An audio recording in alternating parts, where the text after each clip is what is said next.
These were desperate days beyond imagination. Days when abandoned people clung to fleeing planes and thousands begged not to be left behind. But while the humanitarian crisis created by the West's evacuation of Afghanistan unfolded last August, an intense lobbying effort was underway on behalf of one charity. We've had a chance today to look at the dog. Sadly, it's got a broken spine. The man rescuing the animals is Pen Farthing, his Afghan-based charity, Nowzad. And at the peak of the evacuation, Mr. Farthing lobbied for his staff and his animals to be allowed on a charter jet and leave the country. They eventually did, but with allegations the Prime Minister had intervened to make it happen. Allegations he later denied. Did you intervene that way? No, that's complete nonsense. But apparently backed up by emails leaked today by a whistleblower. Written by an unnamed official in the private office of Lord Zach Goldsmith on the 25th of August, it says, Nowzad, run by an ex-Royal Marine, has received a lot of publicity and the Prime Minister has just authorised their staff and animals to be evacuated.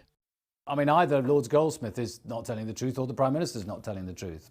Because the email is from an aide in Lord Goldsmith's office. But so this is third-hand information. This isn't categorical, this email.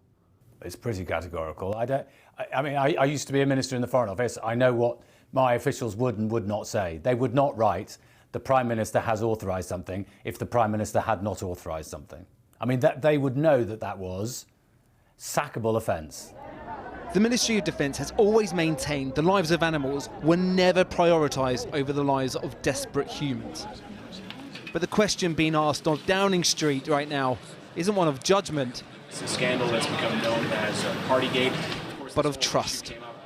These emails could not have landed at a worse time for a Prime Minister already under fire. Allegations about Boris Johnson's involvement have been swirling since that evacuation last summer. Allegations he's always denied.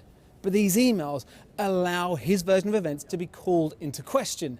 And for Labour, it's a gift, already declaring the Prime Minister, quote, has been caught out lying once again. At no stage, at any stage, did the Prime Minister ask me to make way for those pets. This is what the Defence Secretary said yesterday, and today he reiterated the point.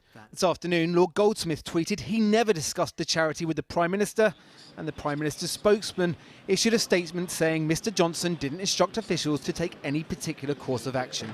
But statements aren't enough for the Foreign Affairs Select Committee. The Prime Minister needs either to come to the House of Commons and explain the discrepancy, and it'd have to be, he'd have to make it pretty clear that he'd investigated properly, or he needs to come to the Foreign Affairs Committee.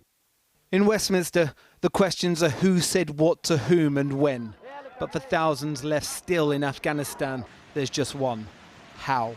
How did they get the help they need too?